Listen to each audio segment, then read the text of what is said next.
14장 10절 11절 말씀 한 절씩 교도하겠습니다. 내가 아버지 안에 거하고 아버지는 내 안에 계신 것을 내가 믿지 아니하느냐. 내가 너희에게 이르는 말은 스스로 하는 것이 아니라 아버지께서 내 안에 계셔서 그의 일을 하시는 것이라.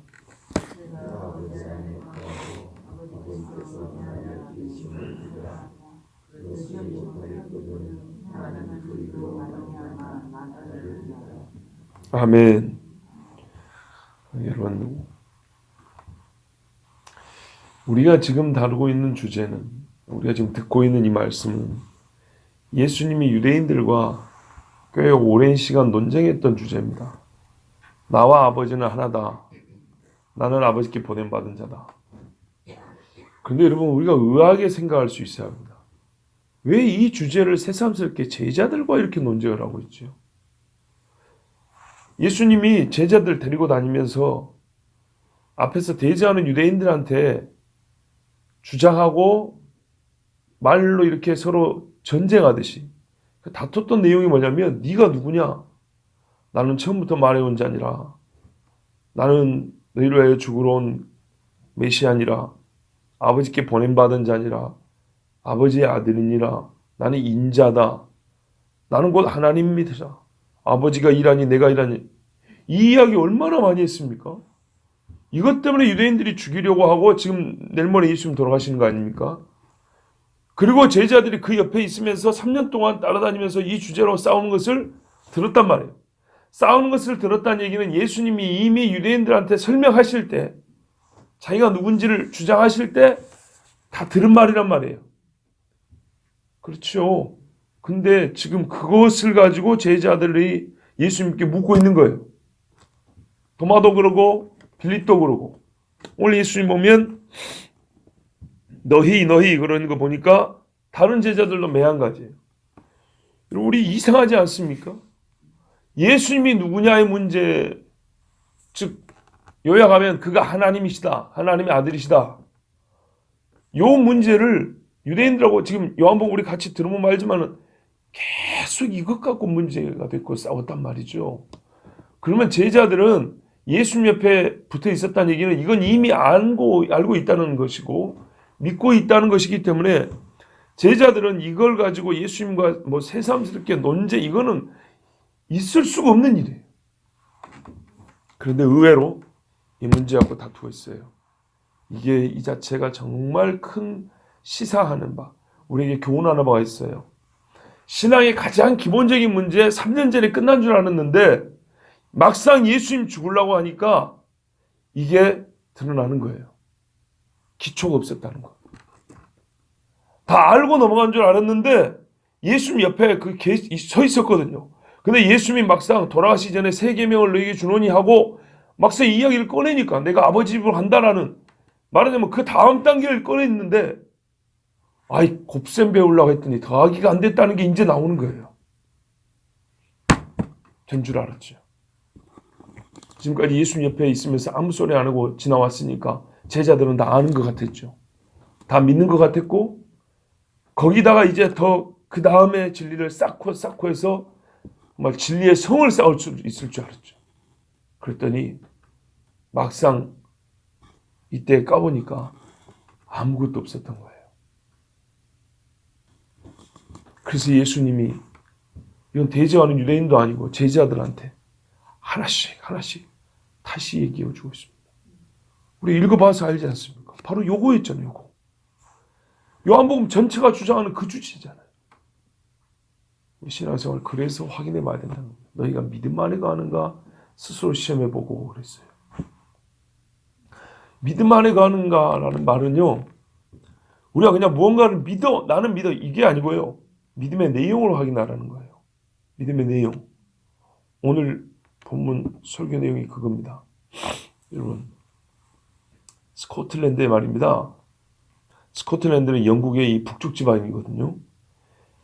영국에서 카톨릭하고 개신교하고 막 싸울 때 이 스코틀랜드의 개신교 참 그래도 멋지거든요. 우리 장로교, 교회 정치 중에 장로교 정치는 스코틀랜드에서 만들어졌습니다. 그래서 이게 네덜란드나 미국으로 건너고 다시 한국으로 온 겁니다. 그런데 이 스코틀랜드에서 한 이제 교인 중에 노인이 있었어요.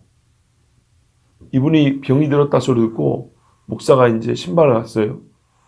그 목사 이름이 인니스라는 목사인데 이 양반이 신방을 갔어요.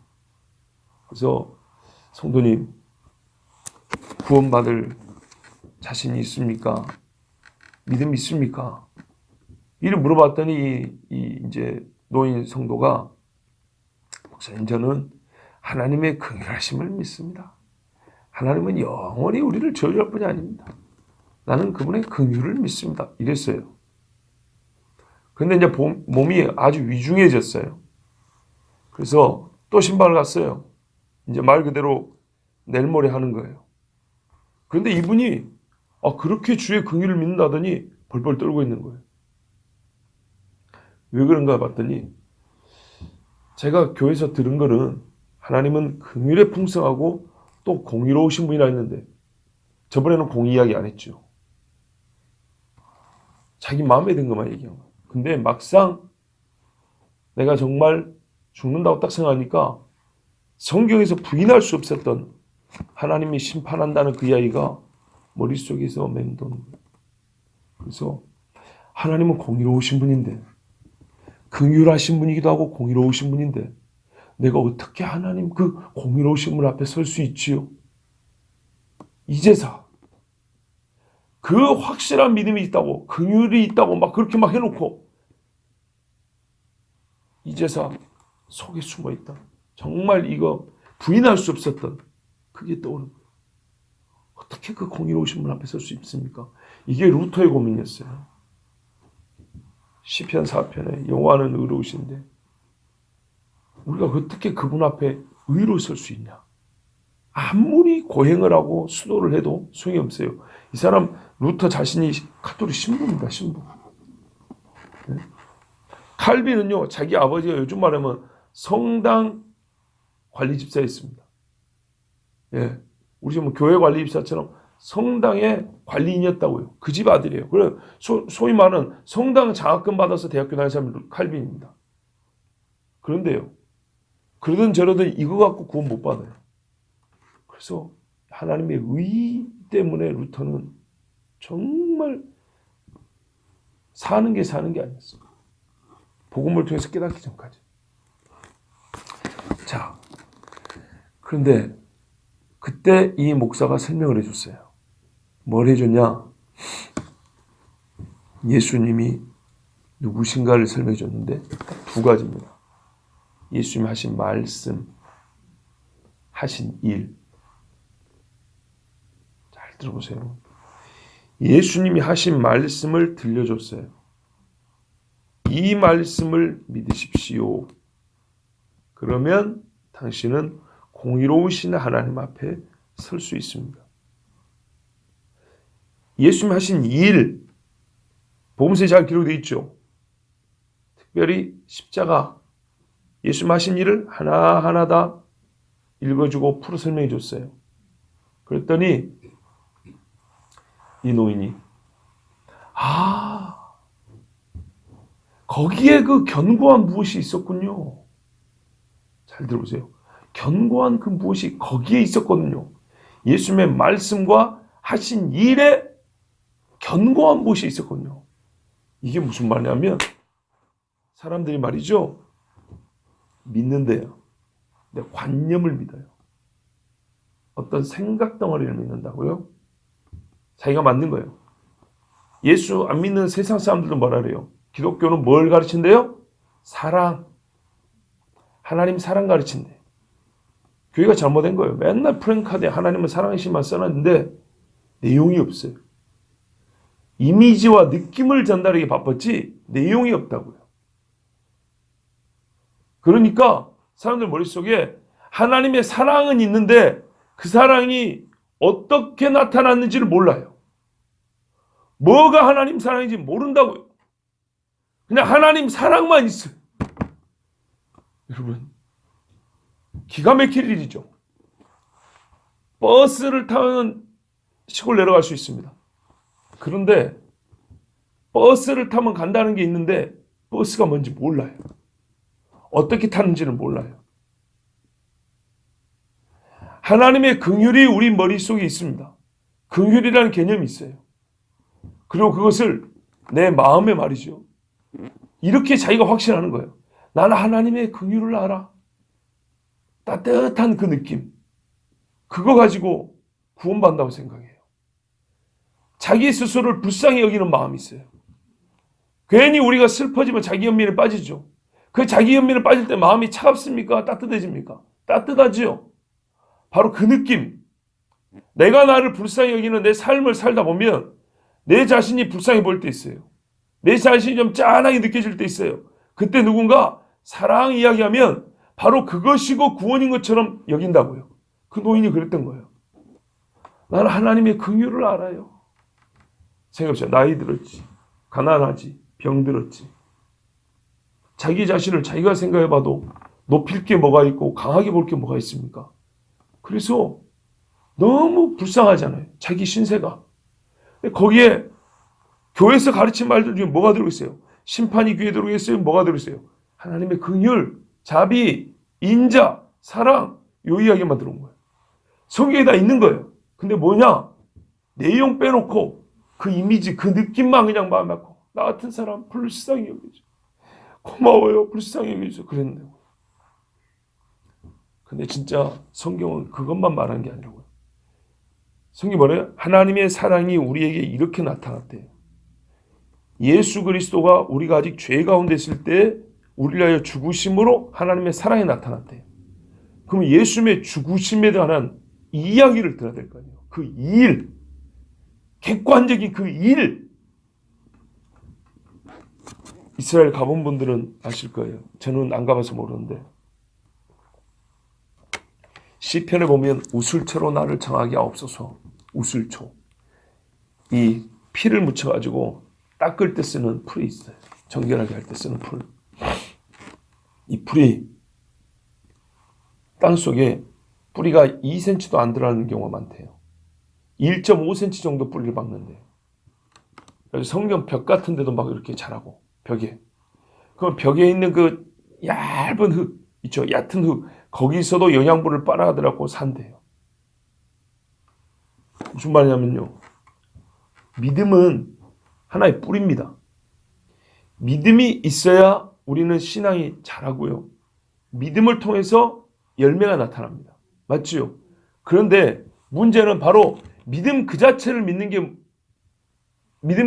믿어서 열매를 맺는 게 아니고 뿌리가 얇든지 깊든지 흙에 박혀 있어야 영양분을 받는 거예요. 나는 믿어가 아니고 당신이 뭘 믿냐가 결정이 되는 거예요. 뭘 믿냐가 나의 영혼을 결정하는 거예요. 그 무엇을 믿느냐의 무엇이 뭐냐면 예수님이 하신 말씀을 믿는 거고 예수님이 하신 행위를 믿는 거예요. 예수님이 뭐라고 가르쳤고 예수님이 나를 위하여 무엇을 하셨는가를 믿어야 그래야 그 믿음에서 자양분이 뽑아져 올라와서 우리의 신앙생활이 가능해지고 성령의 열매, 믿음의 열매 이거를 맺게 되는 거예요. 그런데 그 할아버지 말은 뭐예요? 자기 믿음은 있는데 자기가 믿는 그 믿음 그 자체를 믿는 것이지 믿음이 뿌리 내려야 될 흙, 바닥이 뭐냐, 그 바탕이 뭐냐 그게 없었던 거예요. 그거를 그 인니스라는 목사가 가르쳐 준 거예요. 성도님의 믿음은 나는 그냥 하나님의 긍휼을 믿어요. 그런데 하나님이 왜 당신을 긍휼히 여기시는데? 당신을 긍휼히 여기신다는 의미가 뭔데 도대체?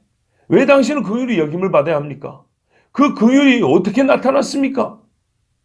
바로 주 예수 그리스도인데 예수님이 누군지에 대한 것이 하나도 없어요. 그러니까 어떻게 해요? 뿌리 뽑힌 나무란 말이에요. 믿음은 있는데 이게 바닥에 안 박혀 있단 말이에요. 우리가 그런 경우가 많아요. 그래서 미국 같은데 기독교 국가요? 천만의 말씀요. 주일학교 다니는 애들한테 예수가 누구냐고 그러면은 기상천외한 답변들이 나온다 그랬어요. 제 말이 거짓말이면 요즘에는 그런 설문조사 많거든요. 우리나라도 마찬가지예요. 물어보세요. 제가 청년들 가르치면서 제자 훈련하면 문제가 상당히 어려운데 항상 그 12주 성경 공부하면 1번 문제가 뭐냐면 예수 그리스도가 누구냐를 물어봅니다. 그리고 그분하고 당신과 무슨 상관인가를 물어봅니다.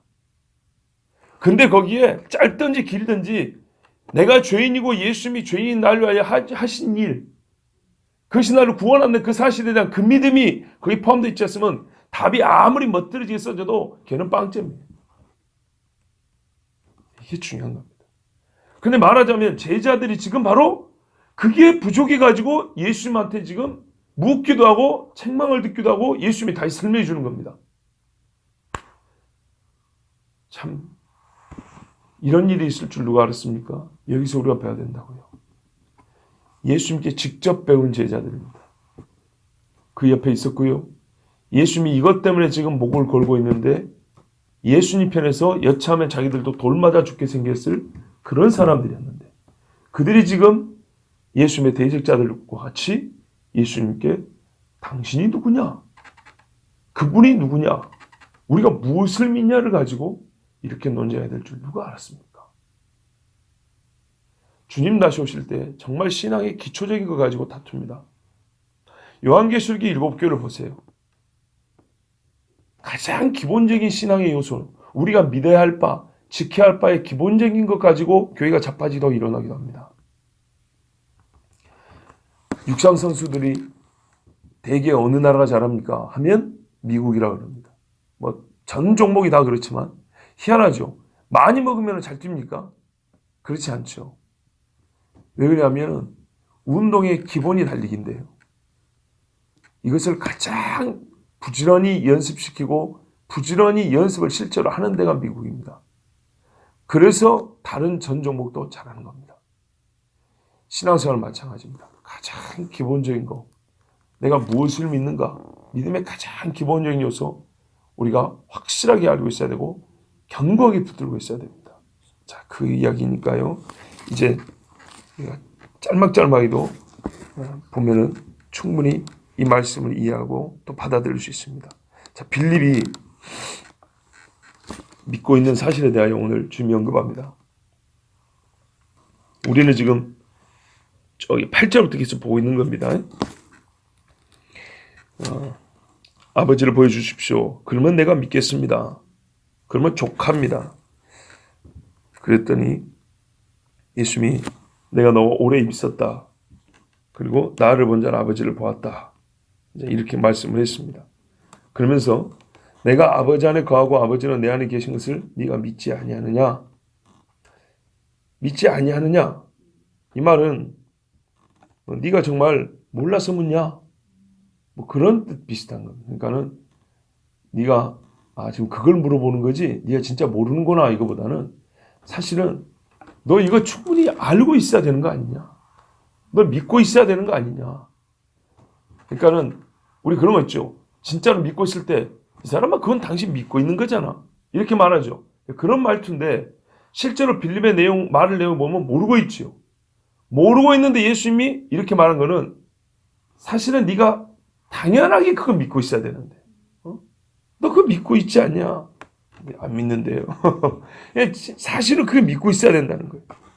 아버지가 내 안에 내가 아버지 이거 뭐 한두 번 얘기했나 지금. 이거 믿고 있어야 된다는 거예요. 그런데 빌립을 비롯한 제자들은 이 사실에 대하여 명확한 믿음이 없었어요. 왜요? 11절 전반 보세요. 한 절만 내려면 나와요. 내가 아버지 안에 가고 아버지께서 내 안에 계심을 믿으라 그랬죠. 안 믿고 있던 거 안 믿고.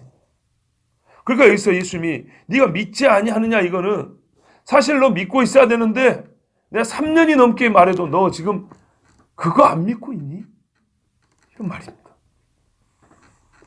결국 빌립에게 하신 말씀은 믿어야 한다고 생각하지 않냐. 네 양심이 지금 바로 네가 내 제자라면 이 사실은 네가 지금 믿고 있어야 하는 거 아니냐? 네 양심에 의소치지 않냐? 근데 왜 지금 아버지를 보이라고 자꾸 그러고 아까 말해도 왜 안 믿는 것이냐? 그래서 예수님이 진짜로 옛날에 유대인들이 했던 말씀 반복합니다. 내가 너에게 이르는 말은 스스로 하는 말이 아니라 아버지께서 내 안에 계셔서 그 일을 하시는 것이라. 이거 많이 들었죠? 왜? 그러니까 기가 막힌 일입니다. 우리가 왜 다시 처음부터 들어야 됩니까?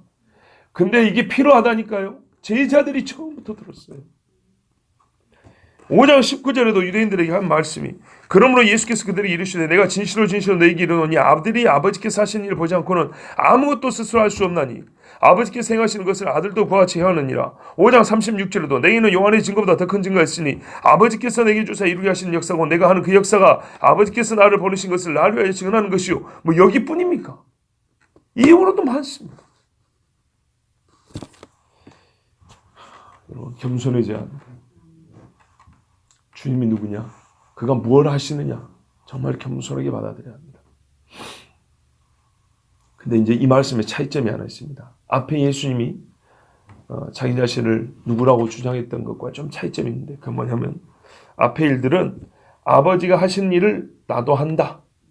아버지가 시키는 일을 내가 한다. 내가 하는 일은 아버지께서 나를 보내신 것을 증거하는 행위다. 이런 식으로 말했는데요. 그거는 지금까지 계속 들었잖아요. 제가 어제도 말씀드렸죠. 왜 요한복음이 어렵냐 하면은 다른 사람에게도 가르쳤던 동일 진리를 제자들에는 한 차원 더 깊게 가르쳐주기 때문에 그런 말씀이 많기 때문에 좀 어렵다 그랬어요. 여기서도 마찬가지예요.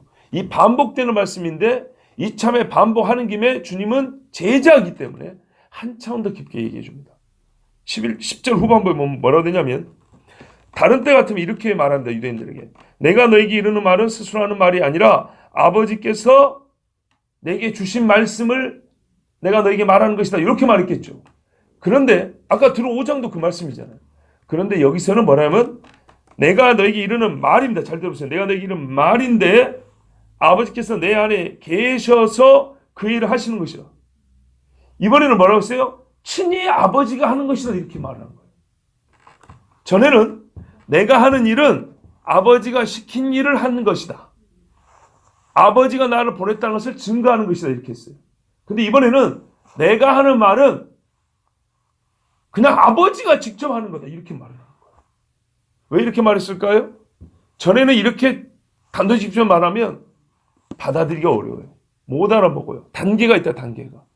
근데 제자들이 이번에는 아예 그냥 가장 깊은 거 확실하게 가르쳐준 거예요. 나를 본 자는 아버지를 봤다 그랬죠.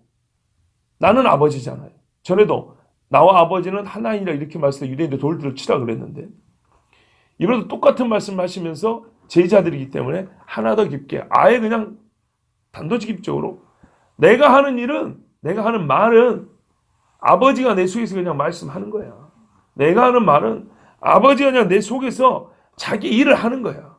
아버지는 우리에게 말씀을 주신단 말이죠. 근데 내 입을 통해서 아버지가 그냥 내 속에서 그냥 자기 말을 해버리는 거야. 이렇게 말하는 거야. 그러니까 이제 뭐예요? 나를 본 자는 아버지를 보고 내 말을 들은 자는 아버지 말을 들었다. 이렇게 되는 거죠. 이렇게 확신에 찬, 또 뭐랄까요? 이 주제에 대해서는 더 이상 빈틈이 없도록 아예 그냥 알이 꽉 찬 대게처럼 꽉 찬 말씀을 주셨어요. 이제 빈틈이 없어요. 예수님이 나는 곧 아버지와 동일하다는 말을 어떤 틈을 두고 하시는 게 아니라고요. 이제는 그냥 전체를 꽉 이렇게 채워버렸어요. 그러니까 어떻게 해야 됩니까 이제? 하나님 보여달라 소리 하면 안 되고 예수님을 봤으면 아버지를 보았다. 이렇게 이제 제자니까 믿는다면 그렇게 받아들여야 되는 거예요. 바로 이겁니다. 성경은요, 반은 받아들이고 반은 안 받아들이고 이런 게 없어요. 예수님 하신 기적도 반은 믿고 반은 안 믿고 이런 건 없어요. 주님이 하신 말씀도 요거는 아니고 이거는 그렇고 이런 거 없어요. 사람들이 제일 받아들이기 어려운 주제였다 이 말이에요. 이게 지금 네가 육체인데 어떻게 하나님이냐? 하나님이 아니면 우리를 구원을 못한다 그랬죠. 그러니까 이 주제가 제일 받아들이기 어렵고, 그래서 예수님의 성육신을 인정하지 않으면 어떻게 해요? 죄사함이 없는 거예요. 그래서 적그리스도의 영을 어떻게 분별하느냐 했더니 요한일서 4장이 뭐라 그래요? 아들이, 즉 예수님이 육체를 입은 하나님이라는 걸 부인하는 자마다 적그리스도의 영이 사로잡힌 자다 이렇게 말했어요. 성육신을 부정하면 하나님이 없는 거예요. 그 사람에게는. 자, 이러니까 이제 주님이 다시 말씀하죠. 더 이상의 해줄 말 없어요. 꽉 찼어요. 이제 뭐라 그래요? 내가 아버지 안에, 아버지가 내 안에 계심을 믿으라 해요. 이제. 네. 다른 증거는 필요가 없어요. 뭘 믿으라고요? 내가 아버지 안에, 아버지가 내 안에, 내가 아버지와 하나임을 믿으라. 여러분, 이 말이 믿음의 내용이어야 되는 거예요. 그러니까 이 말이 참이다는 것을 믿는 게 믿음이지, 그냥 뭐 하나님은 우리를 사랑한다는데, 뭐 구원하신다는데, 이렇게 믿는 게 아니에요. 나는 하나님이 우리를 구원할 줄 믿어, 그렇게 믿는 게 아니라고요. 어떻게 구원하는데? 그가 왜 당신을 구원하려고 하는데? 이것이 포함돼야 그게 주님이 나를 구원한다를 믿는 믿음이라고 말이에요. 네? 자, 그러면 이제 보십시오. 예수님의 이 11절 전반부의 주장은, 그리고 10절 후반부로부터 이어지는 이 말씀은 아버지와 나는 완전히 하나인데, 그러므로 내가 하는 말은 아버지께서 자기가 내 속에서 일하시는 거다 그랬지요. 그러면 지금 바로 이 말씀도 누구 말이죠? 하나님이 하시는 말이죠. 바로 11절 전반부에 바로 이 말도 믿으라, 이것도. 그렇죠? 아들이 말하는 거면서 동시에 어떻게 해요?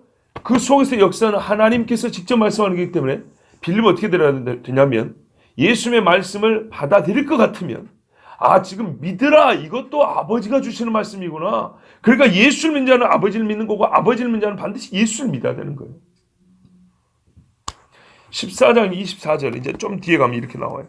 나를 사랑하지 아니하는 자는 내 말을 지키지 아니하나니 너희가 듣는 말은 내 말이 아니요 나를 보내신 아버지의 말씀이라 그랬어요. 그러니까 아버지의 말씀, 이제는 이렇게 가르쳐 줬으니까 예수님이 바로 지금 막 가르쳐 준 요 사실에 기초해서 또 더 깊게 들어가는 거예요.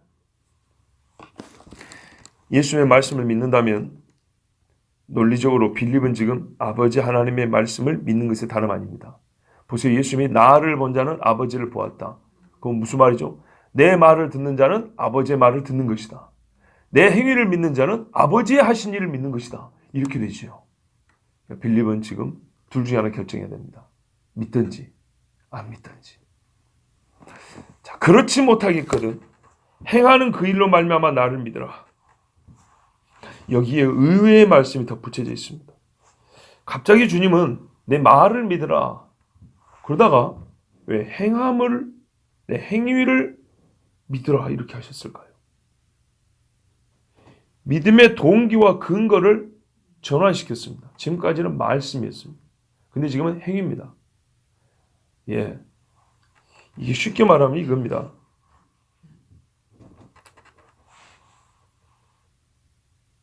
우리 뭐랄까, 순도로 볼 때, 우리가 흔히 말하는 이 수준이나 질적으로 볼 때 말씀을 듣고 믿는 것이 상급의 믿음입니다.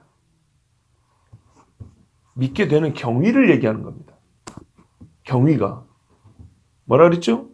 너는 나를 본고로 믿느냐? 믿음 아닙니까? 믿음입니다. 도마에게 하신 말씀이에요. 부활 후에 너는 나를 본고로 믿느냐 했을 때 받고 믿었기 때문에 믿음이 아니란 얘기가 아니라 그거보다 더 나은 믿음의 경위, 믿게 되는 루트 내지는 그 과정이 있는데, 보지 않고 말로만 듣고 믿는 것이 더 복되다 그랬다고. 말씀이 이해되죠? 왜냐? 본고로 믿는 자는 말씀으로만 들을 때는 안 믿었기 때문이에요. 근데 말씀을 듣고 믿어버린 자는 안 봐도 믿고요, 보면 더 믿고, 이렇게 되는 거죠. 그러니까 본고로 믿은 자는 그 앞 단계에서 안 믿은 거예요. 우리가 소위 이제 그 TV에서 보면 퀴즈 같은 거 있잖아요. 자, 50점 문제 나갑니다. 못 맞추면 40점입니다. 맞추기는 맞추죠. 그렇죠? 맞추기는 맞추지만 첫 단계에서 맞추면 더 복이 있죠. 아주 쉬운 얘기입니다. 그런데 제자들이 지금 연약하다 보니까, 옛적의 유대인들만큼이나 연약하다 보니까 이렇게 말씀을 해주고 가르쳐 주는데도 이게 믿음이 확신이 안 되는 거예요. 이게 잘 안 생기는 거예요. 그렇게 연약해요. 근데 이게 언제 확신이 됩니까? 오순절에. 빠른 사람은 예수님 부활한 후에, 그 나머지 사람들은 오순절에 기도할 때 확실해진다. 모든 말씀이 명확해진다. 근데 예수님이 이제 이참에 하신 말씀이 그거예요.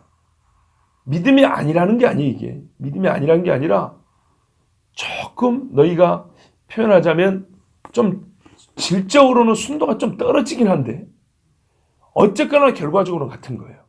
믿음은 같은 거예요. 그러니까 제자라면 너희가 정말 그물도 버리고 너희 직업도 버리고 나를 쫓아올 제자라면 내가 사실은 이 말을 안 해줘도 됐었던 것이고, 그리고 또 여기까지 해주면 너는 여기서 바로 아멘 나와야 되는데 아멘이 안 나온 거예요. 제자한테 아멘이 안 나와. 그러니까 예수님이 답답하면 뭐 어떻게 해요? 또 사랑하고 답답하니까. 그럼 내가 믿을 수 있는 그 통로를 다시 또 하나 가르쳐 줄게. 야, 또 올려봐. 내가 뭘 했는지. 그거를 믿어야 되는 거야. 그건 감각적으로 훨씬 더 진하게 다가왔었던 거예요. 그래서 아까 말씀드린 거예요. 이게 아닌 건 아닌 거예요. 이게 무슨 말이냐면 예수님이 하신 일을 믿으면 믿음이 아니냐? 그건 아닌 거예요. 믿음은 믿음이에요.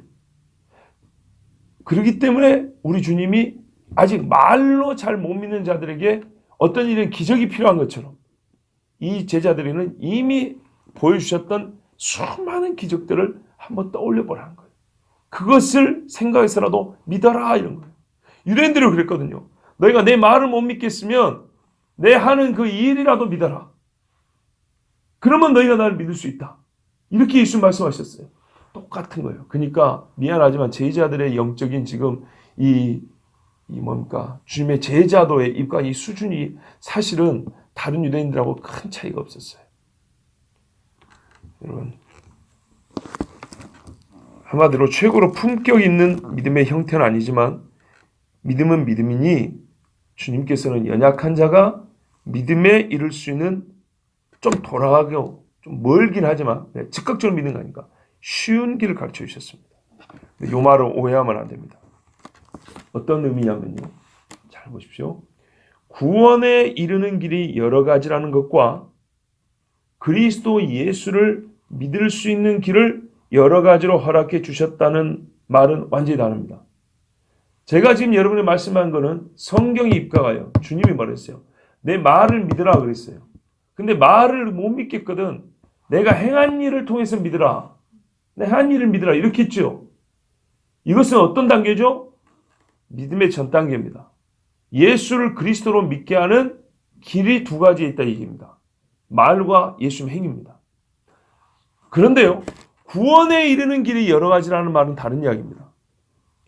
예수가 아니라도 구원하는 자가 있어. 요 말이거나 아니면 예수를 통해서 구원을 받는데 예수를 통해서 구원을 받는다 할 때 잘 보세요. 예수께서 자기에게 오는 길을 불교에서도 허락해 줬어. 힌두교에서도 허락해 줬어. 요 말은 지금 제가 말씀드린 뭐예요? 그리스도 예수를 믿을 수 있는 길을 여러 가지로 허락해 주셨다는 말하고 다른 뜻이라고요. 이 말이 헷갈립니까? 쉬운 이야기입니다. 전혜진 집사님 교회 어떻게 오게 됐어요? 누군가가 전도했죠. 또 우리 중에 어떤 사람은 아파 죽겠는데 예수님이 누가 안수기도 하고 나았고 하는 사람이 있어요. 그죠? 어떤 사람은 어떻게 해요? 혼자서 성경 읽다가 주님하고 돌아온 경우 있죠. 그 이야기 하는 거예요 지금. 예수를 믿게 하는 거예요. 잘 보세요. 예수를 믿어야 구원을 얻습니다. 근데 예수를 어떻게 믿을 거냐 할 때 주께서는 여러 통로를 열어두신다고요. 누군가의 전도를 통해서 말씀만 듣고 그렇구나 오는 사람, 성경 읽다가 말씀을 통해서 오는 사람, 이런 걸 말씀류, 말씀을 통해서 오는 사람. 거의 어떻게 해요? 인생이 끝났다 싶었는데 정말 기적을 체험하고 온 사람. 그렇죠? 그렇게 예수님이 하신 그때 일이나 지금과 같이 예수님이 하신 일로 말미암아 온 사람. 우리가 말하는 흔히 말하는 기적, 이런 일을 통해서 기도 응답, 치유, 뭐 이런 거를 통해서 오는 사람. 이렇게 해서 어떻게 해요? 주님 앞에 딱 서게 된다고요. 그래서 예수를 믿는다고요. 근데 요 통로들은 주님이 허락한 통로들이라고요. 이해되시죠? 지금 그 이야기 하는 거예요. 우리 주께서 말로 믿어야 되는데 너희가 말로 못 믿어. 아이고 안타깝다마는. 그러면 내가 지금까지 행한 일을 통해서라도 믿어. 너 고기 몇 마리 잡았어 베드로야 그때. 그거 믿으란 말이야. 너 안식일에 내가 그 눈 뜨게 해주고 그 병자 일으켜준 거 봤지? 내 장모 열병 고쳐준 거 기억나지? 그거 통해 믿으란 말이야. 이런 말이에요. 불교를 통해서 예수 믿는다는 거 아니에요. 불교 자체가 구원을 준다는 얘기도 아니에요. 여러분, 우리는 각자 예수 그리스도를 믿게 되는 계기가 있었습니다. 그러나 누구도 그리스도의 말씀을 듣지 못하고 믿은 자가 없으며 그 계기에 항상 말씀은 포함되어 있었어요. 그가 무슨 일을 하셨는지를 믿음의 내용으로 갖지 않고 예수를 믿는다고 말하는 자가 없습니다. 혹시 우리 중에 예수님이 나를 위해 무슨 일을 했는지도 모르고 내가 예수 믿는다고 말하는 사람 있습니까? 적어도 나는 없다고 믿습니다. 만일 그리스도의 말씀과 행하신 일을 믿음의 내용으로 갖고 있지 않으면서 스스로 그리스도인이라 말하는 자가 있다면 늦기 전에 그에게 주의 말씀을 들려주세요. 아까 그 임니스 목사처럼 늦기 전에 예수님이 나를 위하여 하신 일을 가르쳐주세요. 그리고 그것을 토양으로 하여 믿음의 뿌리를 내리게 해야 합니다. 그래야 우리가 어떻게 해요? 진짜 그리스도의 사람, 갈라디아서 말씀대로 그리스도의 것이 됩니다. 그 사람이 구원을 받는 것이고 아브라함의 약속하신 유업을 받게 됩니다. 우리가 예수 믿는 것은 성경을 따라 믿는 것입니다. 성경에는 예수님이 누구신지 그의 말씀과 행위를 통하여 정확하고 올바르게 기록해 놓고 있습니다. 안타까운 것은 제자들이 진짜 예수님을 눈앞에 두고도 믿음이 연약했다는 것은 바로 오늘날 우리가 실제로는 이들과 같이 우리의 믿음이 참 그 빈약한 터에 기반하고 있을 수 있다는 것을 경고해 주기도 합니다.